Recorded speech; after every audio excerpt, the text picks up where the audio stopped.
जी दोस्तों ए कबूतर किसी ने बारिश लैनी विच आ के बह गए। ए सामने बह गए, ए बारिश लैनी विच आन के बह गया। चेक करो बारिश लगी है। ओए होए होए होए होए।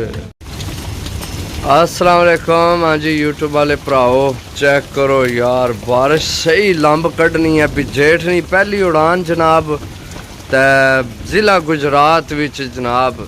सुबह पल्ले विच ही मौसम खराब सी लेकिन हूँ चेक करो ना जनाब। हूँ जेडे कबूतर कोई उपर नज़र आ रहे सन तो वह भी कोई नहीं नज़र आ रहे। थल्ले थल्ले जेडे है सन वो बस बह गए। बाकी कबूतर जेडे उपर गए न बुलंदियां विचों तो नज़र नहीं आ रहे। लेकिन यार बेस्ट ऑफ लक है सारे भरावां की। मौसम गेम ने एक हिस्सा है कि बंदा आखे यार अल्लाह नी रहमत है। अल्लाह जल चाहे रहमत बरसात। चेक करो बारिश बड़ी तेज़ लगी है। मोबाइल में शायद उस तरह नज़र नहीं आ रही है। ए चेक करो ये मैं जूम की हूँ चेक करो कि बारिश लगी है। सही है। बाकी जनाब बेस्ट ऑफ लक है सारे भरावां की के यार सारी मेहनत ख़राब हो गई है।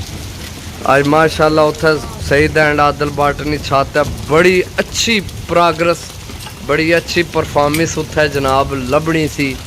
लेकिन जनाब मौसम विच हुण के बंदा आखे। वैसे तो सईद एंड आदिल बाट ने जनाब 3 बैठ गए न। सही है। बाकी अगे 4 हथ सामने नज़र आए सन लेकिन हूँ को नहीं फिल वक्त कोई भी नहीं किसी ने। इको कबूतर जान लगे सामने। सही है। इत्थे 4-5 सन वो भी कोई नहीं नज़र आने पे पता नहीं बह गए न या ऊपर टुर गए न अल्लाह जान है। बाकी मौसम बहुत बहुत डेंजरस हो गया। तको ना कि बारिश लगी है। ऐन भी पैन लग पी है यार ऐन पैन लग पी है ऐन।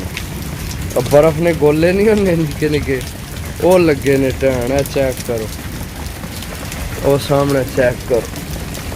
हूँ इत्थे बर्फ पैन लग पी है जनाब पहली परवाज विच है। बाकी बेस्ट ऑफ लक है यार सारे की पूरे हो जाए कबूतर। बाकी चलो 10 फड़का ये अगे को नहीं मसला खैर हो सी इंशाल्लाह। सही है। ओ 2 एक मुड़े ने बहन लगे ने सामने विकास रानी छाता भाई विकास रानी उन्होंने 2 बहन लगे ने सामने। बाकी इत्थे पुहांज भी 4 छत्तां जेठ भी उड्डियां। सही है। तो मौसम देख लो तुहाडे सामने ही है जनाब बर्फ भी लगी है टैन नाल। बाकी जनाब सारे भरावां की अपने अपने इलाके ना दसो हाँ जनाब तुसां दे इलाके बारिश हो रही है या बचत ही है।